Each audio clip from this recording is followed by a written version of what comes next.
I heard it standing on my daughter's back porch. She should be 6 feet under. The words were tossed into the air like dirty laundry, followed by a quick laugh, sharp enough to cut but soft enough that they thought no one else would hear. But I heard. I stood there holding a warm lemon loaf wrapped in foil, my palms pressed against it the way you press against a wound. My hands didn't shake. Not yet. I didn't turn back. I didn't disappear into the night like a ghost. I opened the screen door and stepped into my daughter's house, carrying my cake and my silence like weapons. The kitchen smelled of garlic and rosemary, like a recipe copied from a magazine and staged to impress. Tessa, my daughter, stood arranging olives in a ceramic bowl she had once begged me to buy for her with my employee discount. She didn't look up right away. "Mom," she said finally, the word clipped, as though she'd bitten into something sour. "You're early." "Or you forgot I was invited," I said, setting the loaf on the counter. Grant, her husband, leaned against the island with a craft beer in hand, posture wide and casual, as though the house itself had been built for his elbows. He gave me a nod, nothing more. A nod is what you give a delivery man, not a woman who once carried your newborn in her arms so you could go to sleep. Music thudded from a speaker, the kind of fast electronic beat that makes people my age feel like the room is trying to outrun them. Laughter burst here and there. Faces turned toward each other but never toward me. I moved into the living room.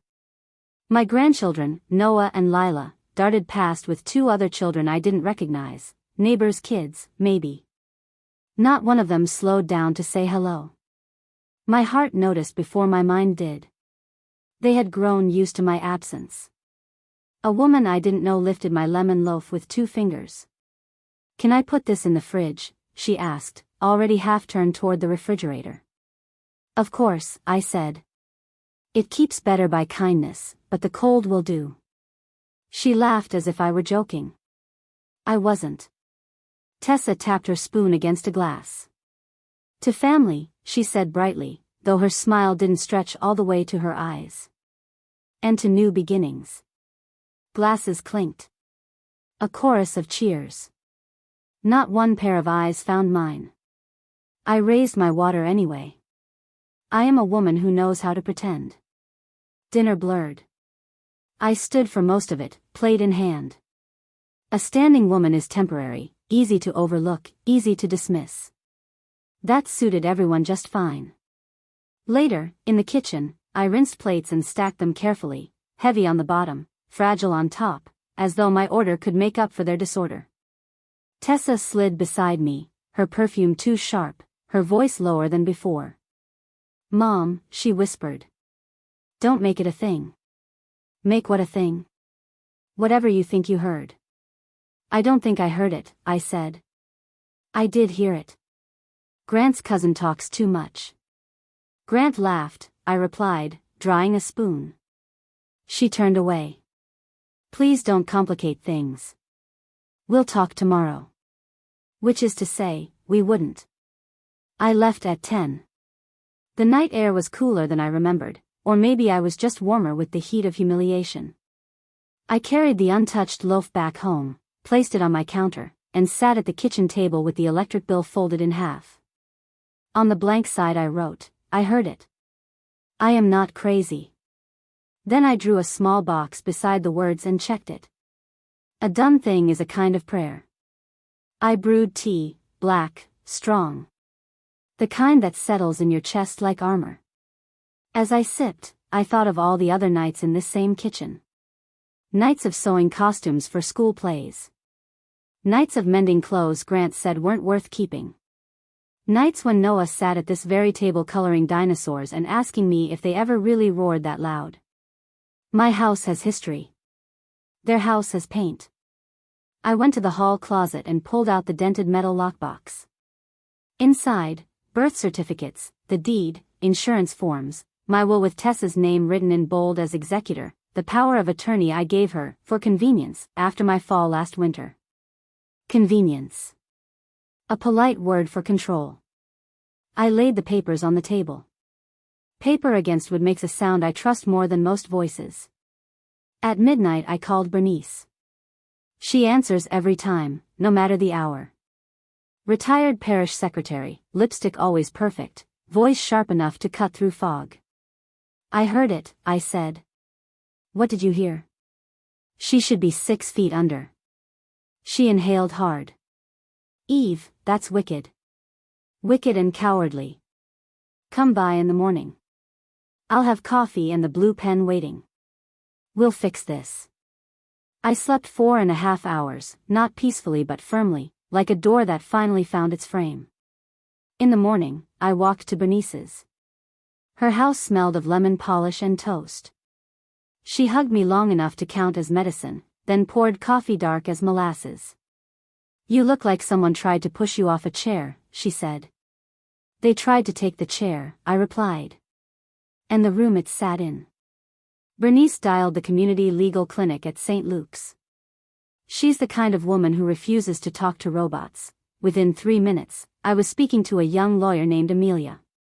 Bring your ID, your will, your powers of attorney, she told me. We'll go through everything. Bernice covered my hand with hers. See? You're not late. You're just ready. St. Luke's is a square brick building with a bell far too loud for its size. I arrived early and sat on a stone bench in the courtyard. The words "Be kind" were carved into the bench. I pressed my palms against my ribs and told myself to climb out of this hole, rung by rung. Inside, Amelia was younger than my grandchildren wanted to admit they were. She wore sensible shoes, kind eyes. She handled my documents as though they were fragile. You're not late, she said again, showing me the page with Tessa's name beside executor and power of attorney. People think they're late. They're not. I don't want revenge, I said. I want correction. Then that's what we'll write. She slid a checklist toward me, a map small enough to carry. We'll draft revocations and updates here. For property trusts, I'll connect you to a colleague. You have more power than you think. On my way out, I stopped at the chapel. Empty. The stained glass spilled color across the carpet like candies dropped from a child's hand. A hymnal lay open on the pew. Someone had underlined in pencil, "Do not be afraid, stand firm and you will see deliverance." I touched the verse with my fingers. Maybe it was a forgotten promise. Maybe it was mine now. At home, I pinned the checklist to the fridge with a lighthouse magnet. Tomorrow, the bank. Tomorrow, my name stronger than silence. That evening, the doorbell rang. Grant stood on my porch, hands buried in his pockets. Tessa's upset, he said. I imagine. She thinks you're angry. I imagine. My cousin's an idiot. He says things. You laughed, I said. He shifted, looking past me into the house. Can we not do this? You know how people are. I do, I said softly. That's why tomorrow I'll be busy, with papers. His jaw tightened. Are you threatening us? I'm finishing a sentence. He looked at the lemon loaf still sitting on my counter. Your lemon thing was dry last time. I closed the door gently. My hinges are mine to protect. That night, I sat at the table again. On a blank sheet I wrote my daughter's name, Tessa Reed. I looked at it until the letters blurred. Then I drew a single line through them and wrote beneath, Evelyn May Walker belongs to herself. At 9:03, my phone buzzed. A text from an unfamiliar number, please don't forget me. I stared at it for a long time, my chest tight in a way no doctor could diagnose. I saved the number under one name, Lila. My granddaughter. My blood. I didn't reply. Not yet. Some names deserve answers made of more than thumbs. I placed my heavy blue pen on top of the checklist, sharp as a dagger waiting for daylight. Across town, I imagined Tessa scrubbing dishes as if soap could wash away a sentence. It cannot. Words don't dissolve. They stain. I turned off the light and walked to my bedroom.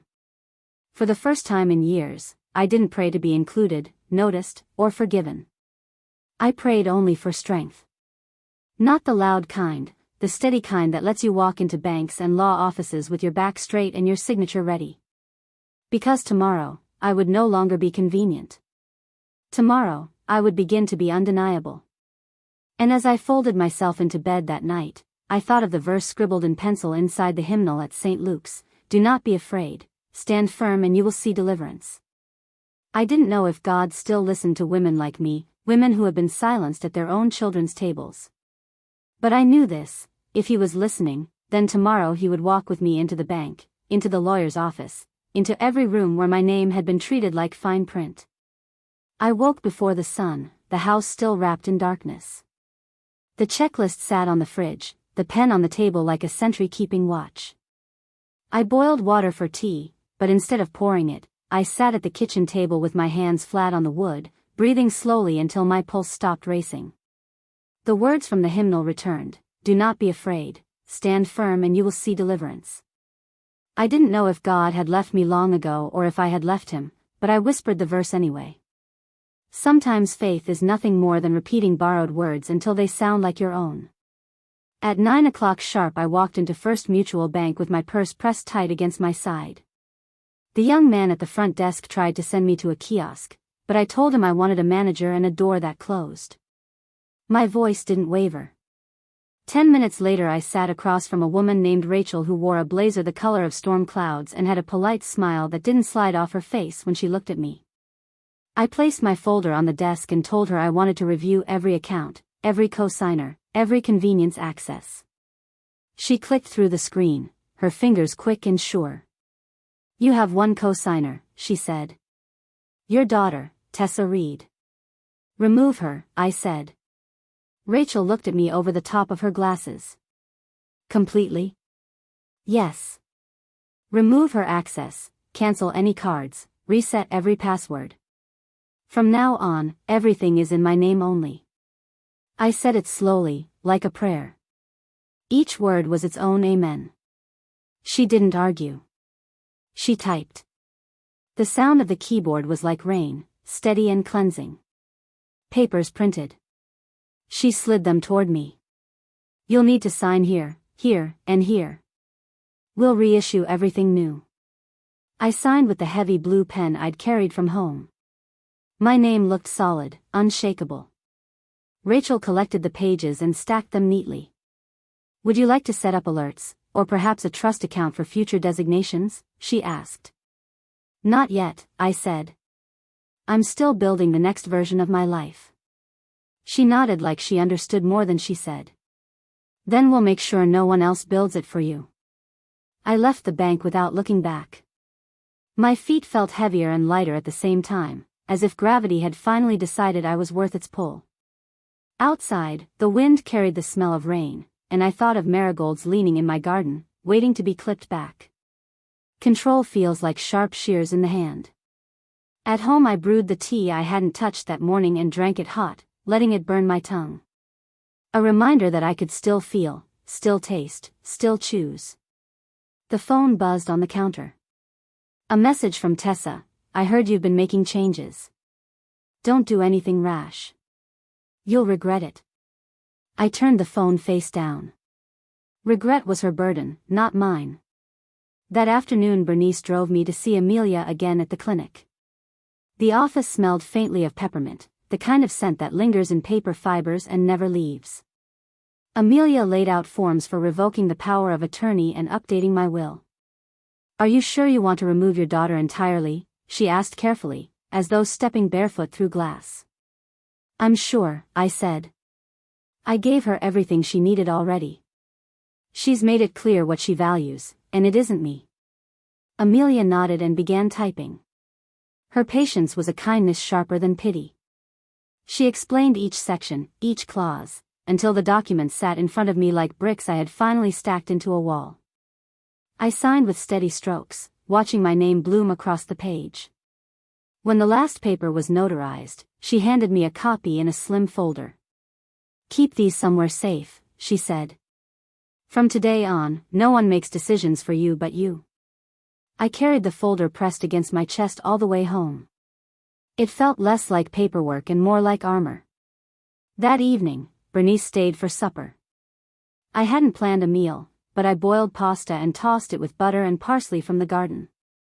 We ate at my small kitchen table, the good plates pulled from the cupboard. Bernice lifted her glass of water. To deliverance, she said, her eyes glinting. To standing firm, I answered. We clinked our glasses like they were crystal, though they were just ordinary glass. Sometimes ordinary is enough. After she left, I walked through my house, touching the walls, the curtains, the backs of chairs. For the first time in years, I felt like the house belonged to me again, not like a stage I'd been asked to wait off until summoned.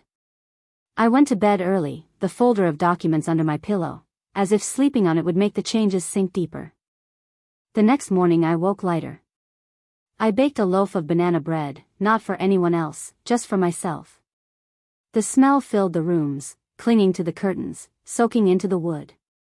I ate one slice warm, the butter melting into the cracks, and saved the rest for later. Around noon, the phone rang. It was Grant. I let it go to voicemail. His voice came through the machine. Evelyn, whatever you're doing, stop. You're hurting Tessa.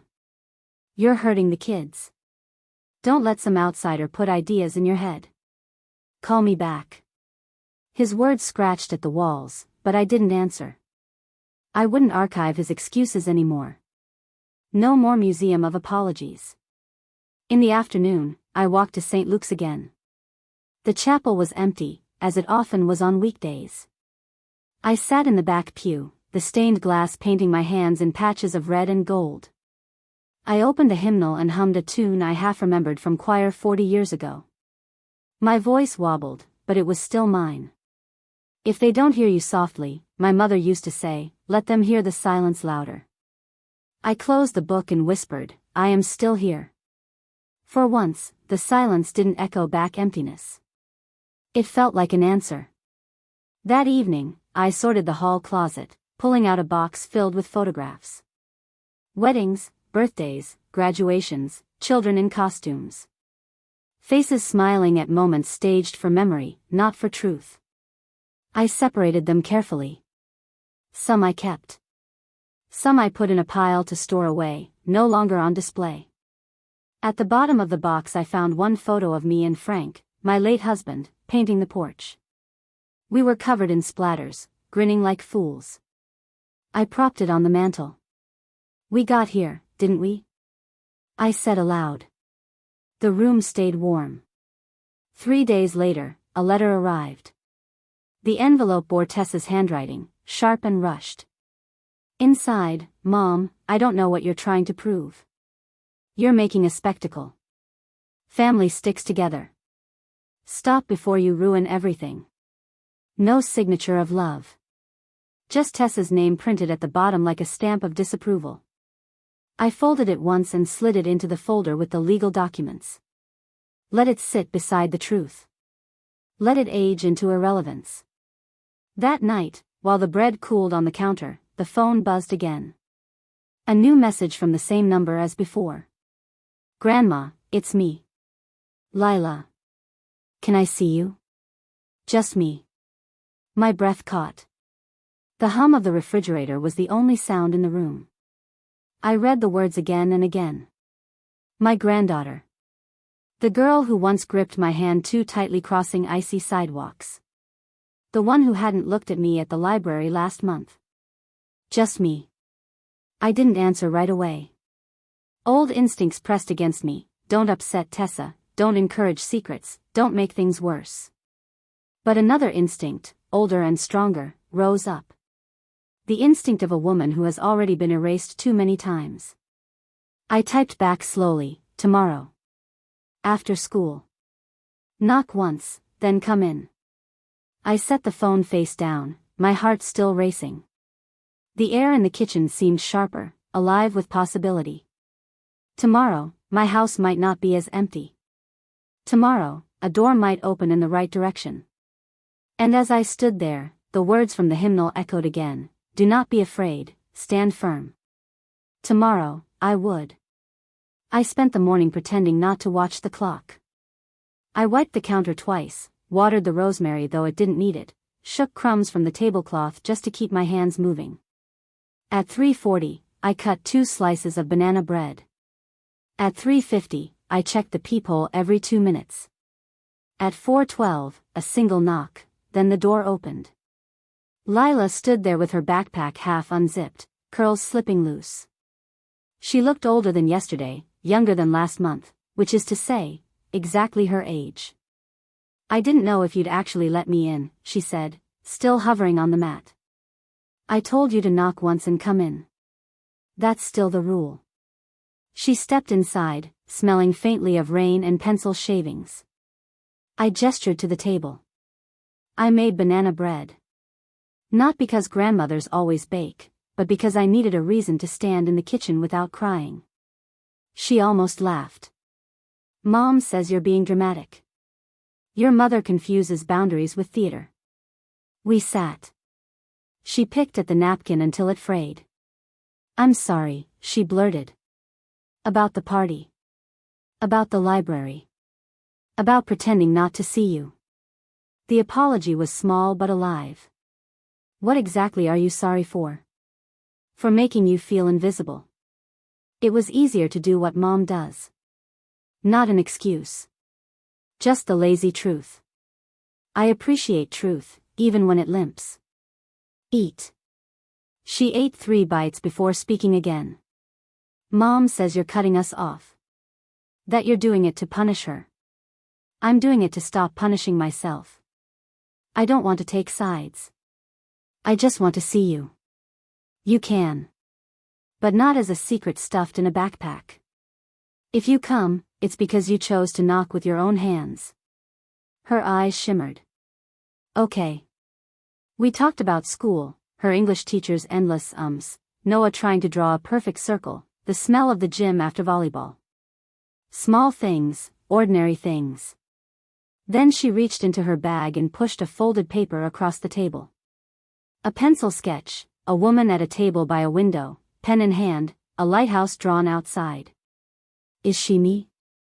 I asked. "She's you. But maybe me too. I want to be someone who owns her hands. That's a good ambition. Hands that don't shake when you sign your name." We sat with the drawing between us like it was another person. For the first time in months, my chest loosened. Then headlights flashed outside. Lila peered through the curtain. "It's Mom. She must have tracked my phone." "Then don't run," I said. "Running makes people think they own the path." The knock came hard. I opened before the second. Tessa stood in a thin coat, lips pressed tight. Her eyes shot past me to Lila. "What are you doing here?" "Eating," Lila said softly. "With her?" Tessa's eyes cut to me. "We've talked about boundaries." "Yes," I said. "Always about mine, never about yours." "I won't do this." "Lila, car. Now." Lila didn't move. "I texted you. I said I was coming. You didn't answer." "Because it wasn't a request," Tessa snapped. "Some decisions are only bad because they weren't yours," I said. Her eyes narrowed. "Stop poisoning my children." "I'm feeding her bread," I said. "And truth. Both are free if you want to stay." For one heartbeat, I thought she might. But then her mouth hardened. "Lila. Car."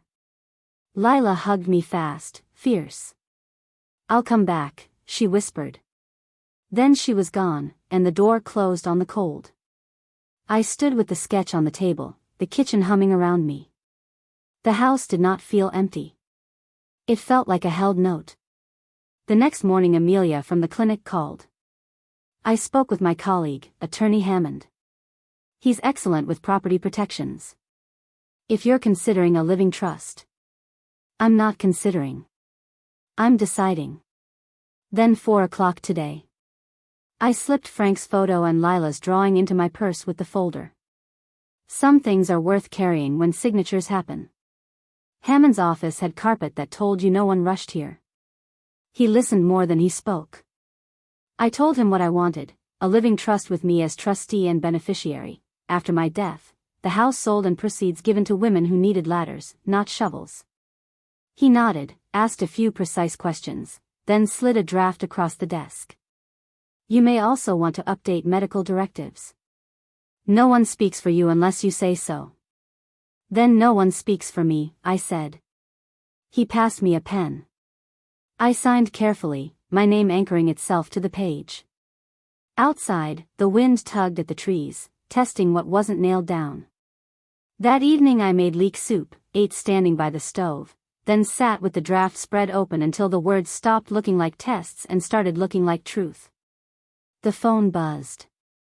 A message from Noah, from a borrowed number. Mom took Lila's phone. Don't text back. I miss your pancakes with the crispy edges. I held the phone tight, then set it face down. Some threads can't be pulled yet. Bernice arrived with chili and we ate together at the table. Afterward, she tapped the trust draft. You did a brave thing. I did a necessary thing. Bravery is just necessity after the shaking stops. She nodded. You know they'll push harder now. They already are. When she left, I sat alone with Lila's sketch taped to the wall by the window. You keep beacons where you can see them. At 9 o'clock, footsteps crossed the porch. Paper slid under the door. I waited until the steps retreated, then opened the envelope. Tessa's sharp handwriting. You are breaking this family. If you keep seeing Lila without my permission, I will do whatever it takes to protect her. Consider this your last warning. The threat sat on the page like a stone. I placed it beside the trust draft and laid my hand on both. Paper is fragile until you stack enough of it. A minute later, the phone buzzed again. A photograph. No message. Lila's face, wind-flushed, wearing a bike helmet. Her eyes fierce. Behind her, the blur of a street. She must have borrowed someone else's phone. The picture said what she couldn't text, I'm moving anyway. I pressed my thumb over her cheek on the screen, trying to warm her through glass. The house was quiet but alive, the fridge humming, the wind nudging the eaves. I slid Tessa's letter under the trust draft, turned out the light, and stood for a moment in the dark kitchen. On the wall, the lighthouse in Lila's drawing caught the glow of the street lamp, shining faint but steady. I went to bed with my pen on the nightstand and a sentence already forming for the next time someone tried to rename my life. The clock blinked 10:41. At 10:42, the doorbell rang. The doorbell rang like a dare, sharp against the quiet. I sat up in bed, my pen already in hand. I waited. Whoever stood on the porch wanted me rattled.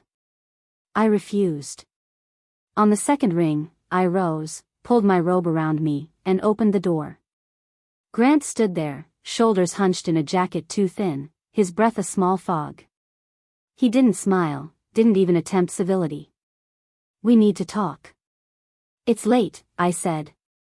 Exactly. No audience. No interruptions. He stepped forward as if the house still welcomed him. I held the frame and didn't move. Whatever you have to say can be said from the porch. He exhaled hard. Tessa's unraveling.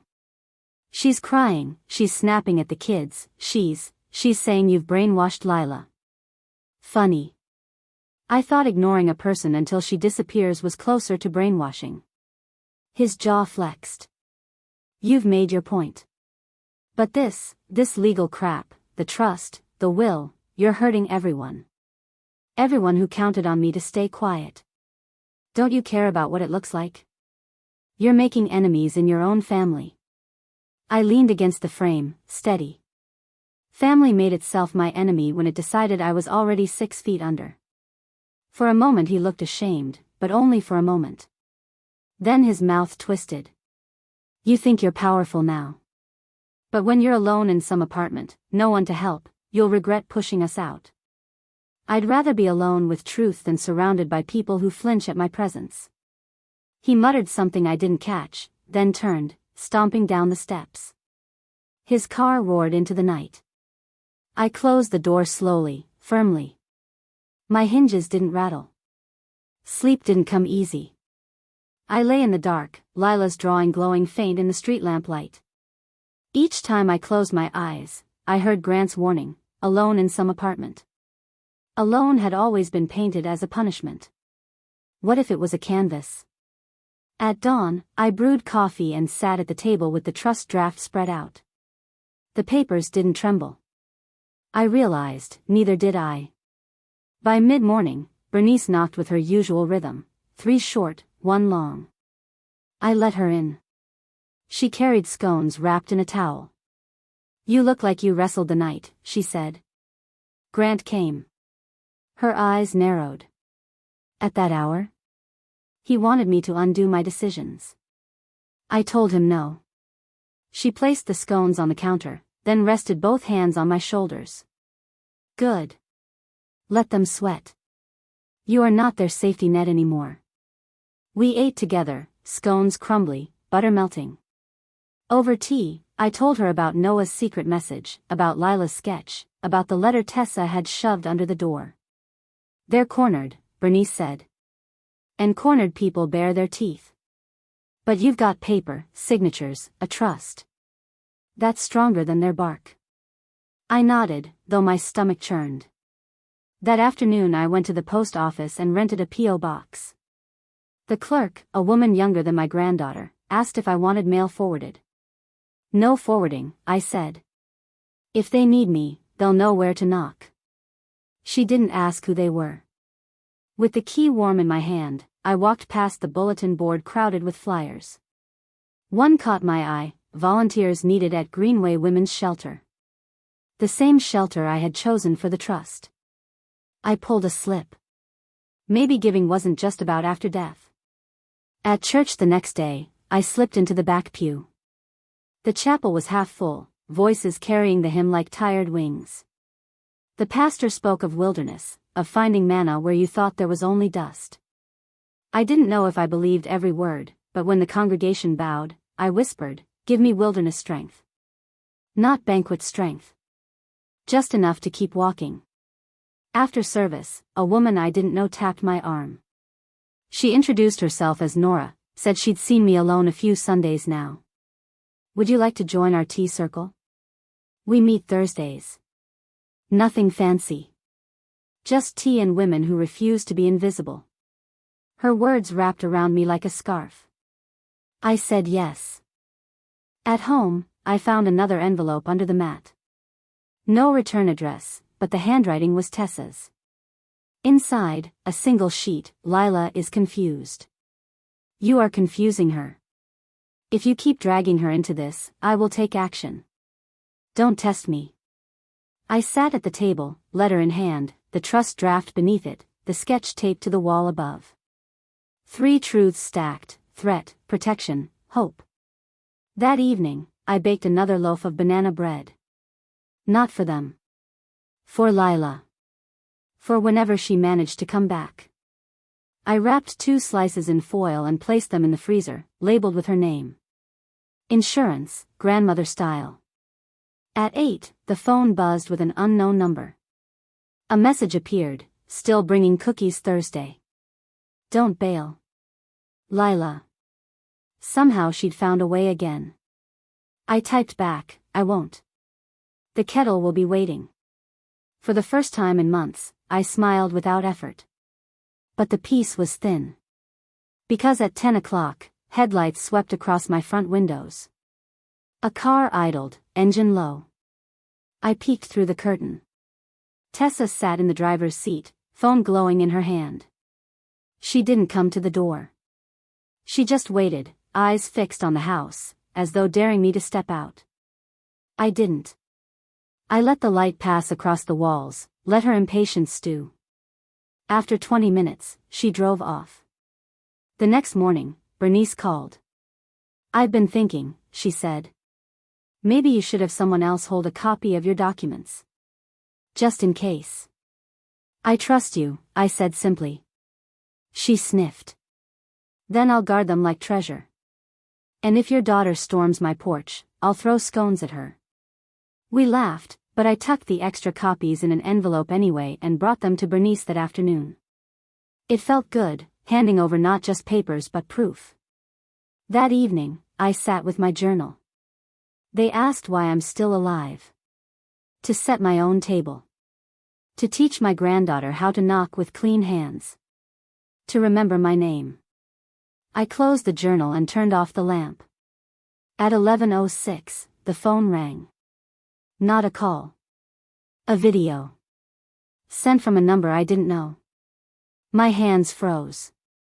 I tapped the screen. The clip showed Lila in the school parking lot, talking with friends. Then a hand grabbed the phone, the video cutting off mid-laugh. The message beneath, stay away from her. Last warning. My pulse thudded in my ears. I replayed the clip. Lila, happy, unaware. Then gone. I placed the phone on the table beside the trust, the threat letters, the sketch. The stack grew heavier.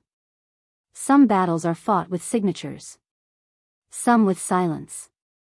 But some, the most dangerous, begin with children who deserve better than warnings. I sat in the dark, the glow from Lila's lighthouse sketch the only light in the room, and knew, the storm hadn't broken yet. The video of Lila still burned on my phone screen when morning came. Her face mid-laugh, then the cut, then the warning. I hadn't slept, not really. I sat at the kitchen table with the phone beside the trust documents, the threat letters, and the sketch. 4 pieces of evidence: hope, paper, malice, light. My little archive of truth. By noon, Bernice came in without knocking. She took one look at me and said, "You didn't sleep. Who do I have to kill?" I managed a laugh, thin as paper. "I got a video last night. Someone warning me off Lila." Her jaw clenched. "They're scared. That means you're winning. But scared people are stupid and dangerous." She sat, poured us both tea, and we went through the evidence one by one. "Keep everything," she said. "One day, all these papers and screenshots will speak louder than any of their excuses." That afternoon, I made an appointment with Hammond again. He wasn't surprised. "You've been threatened?" he asked, voice calm but firm. "Yes. More than once. In writing, in video. I want to make sure none of my decisions can be challenged if anything happens to me." He nodded. "Then we secure every angle. Medical directives, trust, bank accounts, even digital assets. No loopholes." I signed more papers, each stroke deliberate. My name grew into a wall. When I left his office, the wind cut sharp. I pulled my coat tight and walked slowly, head high. People passed me without knowing they were walking beside a woman who had just sealed her own fortress. That night, I baked again. Not banana bread this time, but a pie, blueberry with lemon zest, the recipe Frank always said tasted like summer. I ate one slice warm, wrapped another for Bernice, and placed the rest in the fridge. Small rituals of control. At 9, the phone buzzed. Unknown number. Just 3 words, "We warned you." I blocked it. But my hands shook afterward, not from fear, but from rage. The next morning, I went to the women's shelter for the first time in decades. The building was different, but the air felt the same, like a place where people walk in broken and walk out stitched with new thread. The director recognized my name from the trust paperwork. Her eyes watered when she shook my hand. "What you've done, it's life-changing." "I'm not saving anyone," I said. "I'm just refusing to let what I built rot in ungrateful hands." She nodded, as if she understood exactly. Leaving the shelter, I felt lighter. Not because my past was erased, but because I'd put it to use. Days later, Lila returned. She came on her bike, breathless, cheeks pink from the cold. She carried a notebook in her bag. "I've been writing," she said, setting it on the table. "Things I can't say at home." I opened to the first page. "Love shouldn't feel like a test you always fail." My throat closed. I looked at her, at this girl carrying both her mother's defiance and my own scars. "You're stronger than you think," I whispered. She smiled a little. "I get that from you." We talked for an hour, until headlights swept across the window again. She froze. "It's her," she said. I stood. "Then let me." I opened the door before Tessa could knock. She looked at me, then at Lila behind me. Her voice was tight. "You're turning her against me." "No," I said evenly. "You did that yourself. I'm giving her a place to breathe. You're destroying this family. This family destroyed itself the moment you laughed when your husband's cousin asked why I was still alive." Her face paled. For a heartbeat, silence hung heavy between us. Lila watched, wide-eyed. "You're pathetic," Tessa spat. "Old, bitter, alone." I straightened my back. Strong, deliberate, and free. For the first time, she didn't have a reply. She turned, stormed down the steps, and drove off. Lila exhaled. I've never seen anyone talk to her like that. She needed to hear it. "She won't forgive you." "I'm not asking for forgiveness." Later that night, I wrote in my journal, "I am not afraid of being alone. I am afraid only of becoming silent again." The following week, Nora invited me to her tea circle. We gathered in a small living room with chipped cups and laughter that filled the walls. Women spoke of aching knees, late husbands, grandchildren who visit and those who don't. And when it was my turn, I told them what Tessa said on the porch that first night. She should be 6 feet under. The room went still. Then one woman whispered, "Mine said something like that once too." Another, "They all want us invisible until they need our money." We nodded together, not as victims but as witnesses. And in that circle, I felt something stronger than rage. I felt belonging. When I walked home that evening, the sky was streaked with pink, and for once, the street didn't feel hostile. It felt like it had space for me. But peace is never long when others are plotting. That night, an envelope slid under my door again. Inside, not a letter, photographs. Me and Lila on the porch, talking. Me at the bank. Me walking out of the shelter. Someone had been watching. The last photo was of me sleeping, through my window. My hands shook as I spread them across the table. This was no longer just humiliation. This was intrusion. I locked every door, every window, and sat with the photos spread in front of me. For the first time, I felt not just defiance but danger. And I knew, tomorrow, I would take this to Hammond. Tomorrow, the threats would leave the shadows and step into the light. Because if they wanted to play with fear, they had chosen the wrong woman. Morning arrived, but the video of Lila still burned on my phone like a coal I couldn't set down. Her face mid-laugh, then the abrupt cut, then the warning, "Stay away from her." Last warning. I lined it up beside the trust papers, the letters from Tessa, and Lila's lighthouse sketch. Hope, paper, malice, light, 4 corners of a map out of a maze. I didn't make tea. I wanted clarity without warmth. I opened the curtains wide and let the pale winter light crawl across the table, over the pen, over my name written in steady blue ink. When the light touched the sketch, the lighthouse glowed. I told myself, stand firm, and did. By noon, Bernice came in without knocking, 3 short taps, 1 long, her signature rhythm. "You didn't sleep," she said, hanging her coat with the efficiency of a woman who has run parish potlucks and funerals and everything in between. "Who do I have to kill?" "Not homicide," I said. "Papercide." I slid the phone to her. She watched the clip, jaw tightening. Then I showed her the messages and the letters. She took a breath like a boxer measuring distance. "Keep everything," she said. "Date it. Print it. Put it under glass if you have to. People like that count on fog. You bring the sun." "I'm tired of weather," I said. "I want walls." "Then let's build," she said, and poured coffee, dark and unafraid. That afternoon I called Hammond and told him about the video. He didn't gasp or wring hands, he did what I needed: "We'll formalize this. I'll draft a cease and desist address to Tessa and Grant, narrow, factual, non-accusatory, but clear. If they or their people keep harassing you, we escalate. Meanwhile, we'll harden every document. No gaps. I don't want flame, I said. I want boundaries.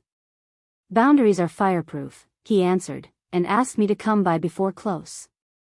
I put on the blouse with the mother-of-pearl buttons that behaved themselves and carried the folder, the phone, and Lila's drawing in my purse like a small congregation. Hammond's office smelled faintly of old paper and lemon oil.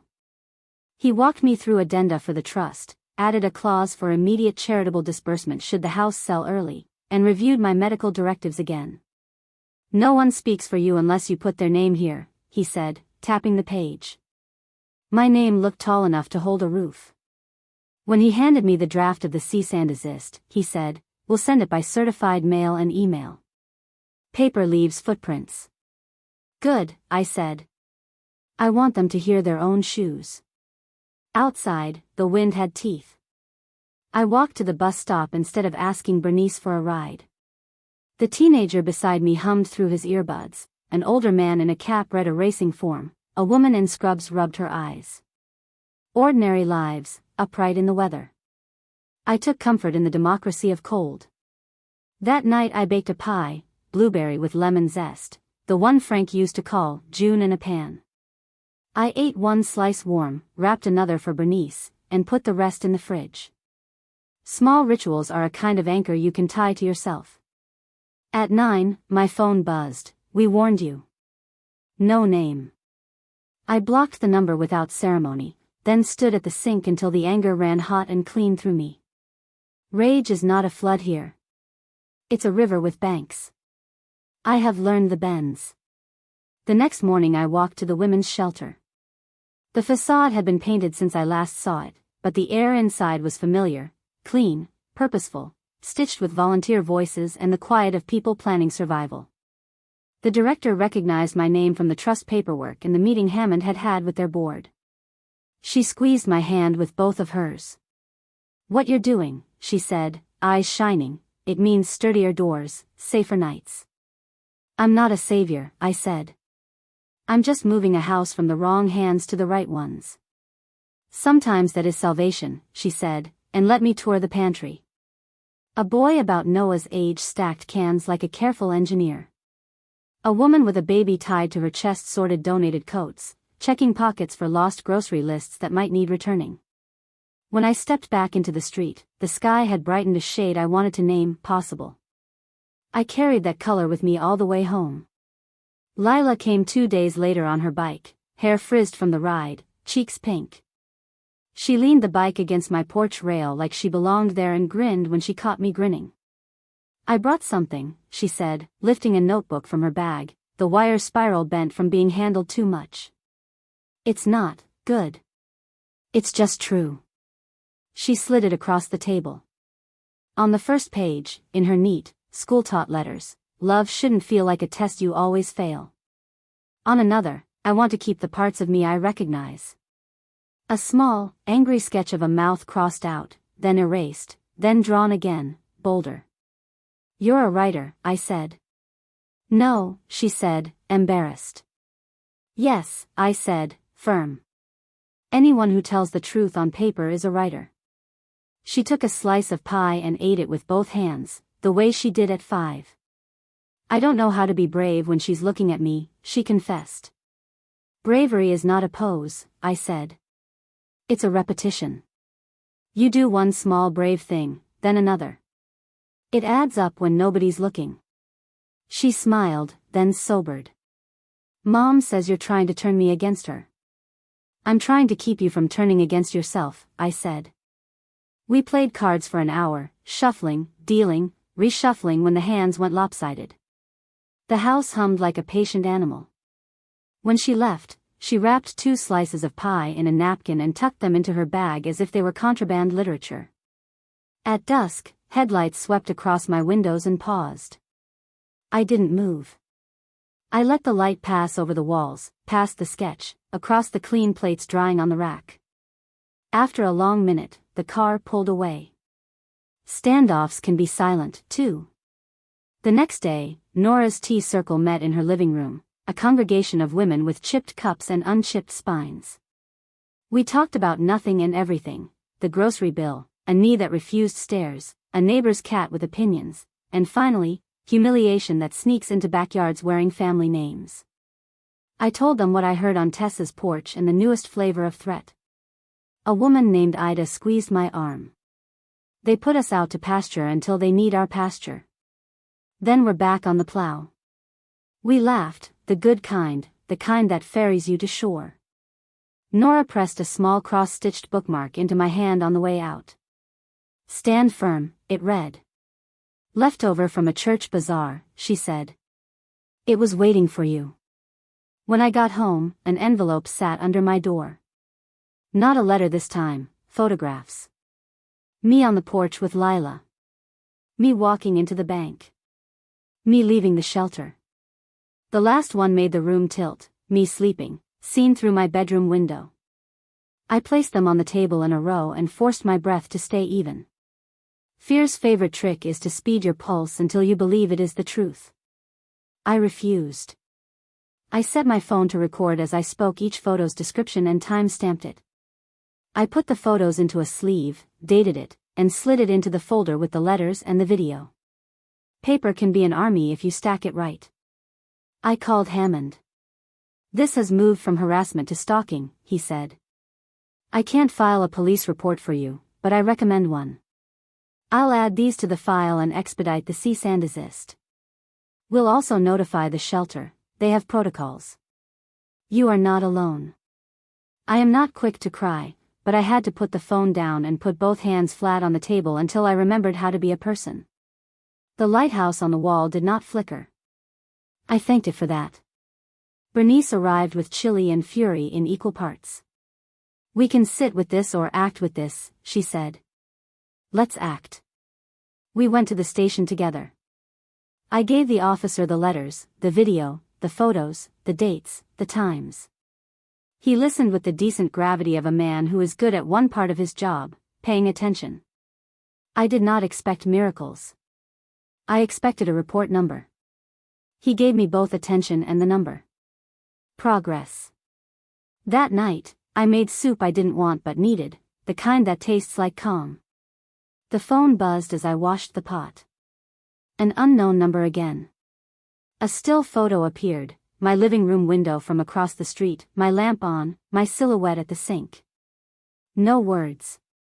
I turned off the lamp and stood in the kitchen dark, breathing in through my nose, out through my mouth, counting to 8. Then I turned the lamp back on. I refused to live in someone else's idea of fear. At 10, a soft knock, hesitant. I froze, then remembered that terror thrives on ignorance. I checked the peephole.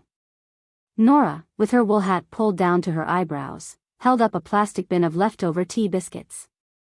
I was passing by, she said when I opened the door, and your light was a comfort. I thought, why not share something sweet? Her timing felt like a sermon I would actually attend. We ate one biscuit each and turned the rest into crumbs with conversation. When she left, the street felt less like a threat and more like a place where people lived. Morning brought an envelope with a green stripe, certified mail. Hammond cease and desist, copies for my records, his cover letter measured and merciless. All further contact must be civil and limited. Any harassment, threats, surveillance, or interference with Ms. Walker's autonomy will be met with legal remedy. I put it in the folder and exhaled like I had been holding my breath since 1974. Just before noon, my phone vibrated across the table like a bug determined to survive. A blocked number. I let it ring out and went to the sink to wash an apple. The voicemail transcribed itself on screen. You think paper protects you? Paper burns. Families remember. You'll die lonely. The scare tactic was stale. I deleted it and ate my apple slice by slice, the way Frank used to, turning the core into a star. At 2, a volunteer orientation at the shelter. I learned where the towels live, how to label donations, what to do when someone shows up shaking. A woman arrived with a toddler and a suitcase. I held the door and said only, "We're glad you're here," because sometimes that's the only sentence that doesn't bruise. On the walk home, my feet felt different on the sidewalk, as if I'd earned my weight for the day. The mailbox held a letter from Noah in big, careful handwriting. Grandma, I can't text because Mom checks my phone. But I can write. I miss pancakes with crispy edges. I miss when you let me stir even when I spilled. Is it okay if I ride my bike by sometimes? I won't ring the bell. I pressed the paper to my chest and closed my eyes. Yes, I told an empty room. Ring the bell. Evening fell pink and then gray. I set the kettle on and sliced the last of the pie. At 7:15, a text from Lila pinged, a borrowed phone again. Can I come? I need to talk. I don't want to go home yet. My hands went steady in a way that surprised me. Yes, I typed. One knock. Come in. I put a clean pillowcase on the couch cushion. I didn't plan to keep her. I planned to refuse the lie that keeping her would make me a thief. Headlights slowed outside and parked across the street. Not Tessa's car. Another, unfamiliar, dark, idling. I watched from the curtain. The driver's face glowed blue from a screen. I closed the curtain and put on water for tea. At 7:42, a single knock. I opened the door to Lila with her backpack and a small overnight bag, the kind that says I'm not running away, I'm stepping aside. Her eyes were tired but clear. Behind her, the idling car hummed like a held breath. Can I stay a little? She asked. Just to think. Yes, I said. You can think here. She stepped inside, and as I closed the door, the idling car's headlights flicked off. Another engine started at the corner, then another. The street rearranged itself like a chessboard someone else thought they owned. I locked the door, one click, then the chain, and turned toward Lila. She opened her mouth to speak, but before she could, my phone vibrated hard on the table. A new message, unknown number, open the door. Now. The bell rang, once, then again, hard, impatient. Lila's hand found mine under the table edge. I squeezed back. Stand firm, I said, and we both looked at the door as the third ring split the evening. The bell rang again, harder this time, each clang shaking the thin glass pane in the door. My phone vibrated on the table, another message, open the door. Last chance. I stood, but I didn't rush. Lila gripped my hand tight. Her knuckles were white. Stay here, I told her. I walked to the door and looked through the peephole. Tessa. Her face was pale under the porch light, jaw tight, eyes burning with something between fury and fear. Behind her, Grant's car idled. I could just make out his silhouette, a shape waiting for violence to be invited in. Mom. Tessa's voice cracked. Open up. We need to talk. I unlocked the door but left the chain. I pulled it just wide enough to look her in the eye. This is not the time. Don't you dare shut me out. Lila's inside. She belongs with us. No, I said, my voice steady. She belongs where she feels safe. Tonight, that's here. Tessa's lip curled. You're kidnapping my daughter. Kidnapping is hiding someone against their will, I said. She knocked. She asked. I answered. Behind her, Grant shouted from the car. We'll call the police. Do it, I called back. I already have a report on file. Bring them. We'll see whose story stands taller. Tessa's mouth opened, then closed. Her hands trembled, and I saw a flicker, just a flicker, of the little girl who used to press her palm against mine to measure whose hand was growing faster. But she swallowed it down, turned, and stormed back to the car. The tires spat gravel as they sped away. I shut the door, locked the chain, and leaned against the wood. My knees shook only when I knew Lila couldn't see. She came into the hallway, her face pale. They're not going to stop, she whispered. No, I said. They're not. But neither am I. That night, I set up blankets on the couch. Lila insisted on helping, folding the old Afghan Doris gave me years ago. When we finally lay down, me in my room, her in the living room, the house was quieter than it had been in months. Not empty. Not tense. Just ours.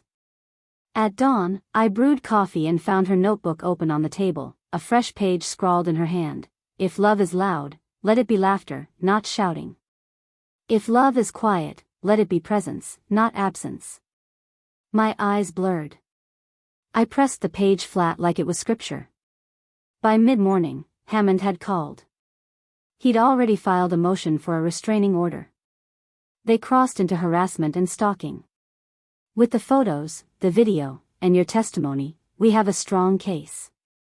I thanked him, then added, I need to move forward with selling the house sooner than planned. I want out. Papers filed, locks changed, proceeds moved. He didn't hesitate. We'll expedite everything. By the end of the month, you'll be free of this address. When I hung up, I walked through the house slowly, touching the walls, the doorknobs, the worn banister. Each touch was both a goodbye and a blessing. You've held me long enough, I whispered to the rooms. Now it's my turn to let go. Lila stayed 2 more nights before Tessa's pressure forced her back. But she left with promises, texts from borrowed phones, quick bike rides, hidden notes tucked in the crook of the old mailbox. I told her, come when you can. Not when they say you must. She nodded, tears fierce in her eyes. The day the house finally sold, I signed the last document with steady hands. Hammond handed me the final copy. It's done, he said. Your name, your choice, your freedom. I stepped out of the office into sunlight that felt sharper, brighter, honest. I didn't look back. The movers carried my few boxes into the apartment on Willow View. 2 rooms, ground floor, light spilling in like grace. Teresa from the office handed me a succulent in a cat-shaped pot. Something green, she said. I placed it by the kitchen sink and whispered, grow anyway. That night, I unpacked the kettle first, then Lila's drawing. I taped it above the little table by the window, where the lighthouse could catch the evening light.